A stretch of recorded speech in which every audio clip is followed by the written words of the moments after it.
ఒకప్పుడు రాజకీయాల్లో ప్రజల మనసు గెలవాలంటే పాదయాత్రే ప్రధాన ఆయుధంగా ఉండేది.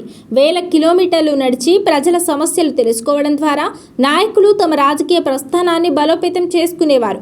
కానీ కాలం మారుతోంది, రాజకీయ కమ్యూనికేషన్ కూడా మారుతోంది. ఇప్పుడు జాబ్ మేళాలు, మెడికల్ క్యాంపులు, మహిళా సమావేశాలు, స్కిల్ డెవలప్మెంట్ కార్యక్రమాలు, సోషల్ మీడియా ద్వారా ప్రజలకు చేరువ కావడం వంటి కొత్త పద్ధతులు రాజకీయాల్లో ప్రాధాన్యం సంతరించుకుంటున్నాయి.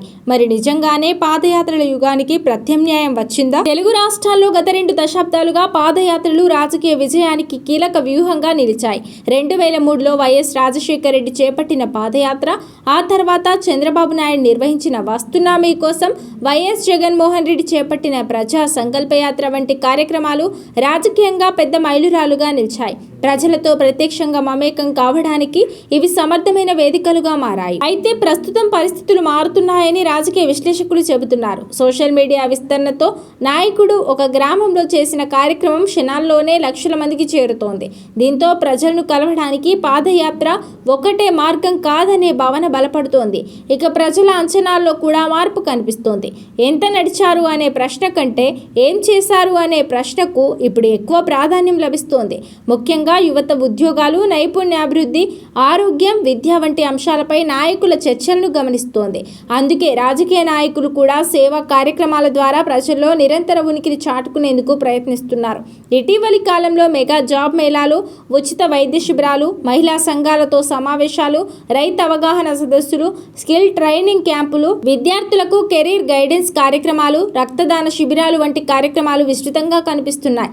ఈ ఏ ఒక్క పార్టీకి మాత్రమే పరిమితం కాకుండా వివిధ రాజకీయ పార్టీల ప్రజాప్రతినిధులు, స్థానిక నాయకులు అమలు చేస్తున్న కార్యక్రమాలుగా మారుతున్నాయి. అదే సమయంలో ప్రచార విధానంలో కూడా గణనీయమైన మార్పు కనిపిస్తోంది. ఒకప్పుడు పోస్టర్లు, భారీ బహిరంగ సభలు ప్రధాన ప్రచార సాధనాలైతే ఇప్పుడు రీల్స్, షార్ట్ వీడియోలు, లైవ్ స్ట్రీమింగ్, డిజిటల్ కమ్యూనికేషన్ కీలక పాత్ర పోషిస్తున్నాయి. స్థానిక స్థాయిలో చిన్న సమావేశాలు నిర్వహిస్తూ ప్రజలతో నిరంతర సంబంధాన్ని కొనసాగించే ప్రయత్నాలు పెరుగుతున్నాయి. అయితే రాజకీయ విజయాన్ని ఒక్క అంశంతోనే ముడిపెట్టలేమని విశ్లేషకులు స్పష్టం చేస్తున్నారు. పార్టీ బలం, అభ్యర్థి వ్యక్తిత్వం, స్థానిక పరిస్థితులు, ప్రభుత్వ పనితీరు, ఎన్నికల సమయంలో నెలకొనే రాజకీయ వాతావరణం వంటి అనేక అంశాలు కలిసి ఫలితాలను ప్రభావితం చేస్తాయి.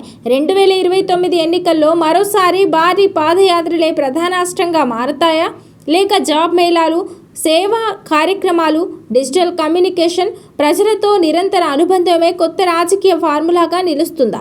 దీనికి సమాధానం భవిష్యత్తులోనే తేలనుంది. అయితే ఒక విషయం మాత్రం స్పష్టంగా కనిపిస్తోంది. ప్రజలతో అనుసంధానమయ్యే పద్ధతులు మారుతున్నాయి. వాటికి అనుగుణంగా రాజకీయాలు కూడా కొత్త రూపాన్ని సంతరించుకుంటున్నాయి.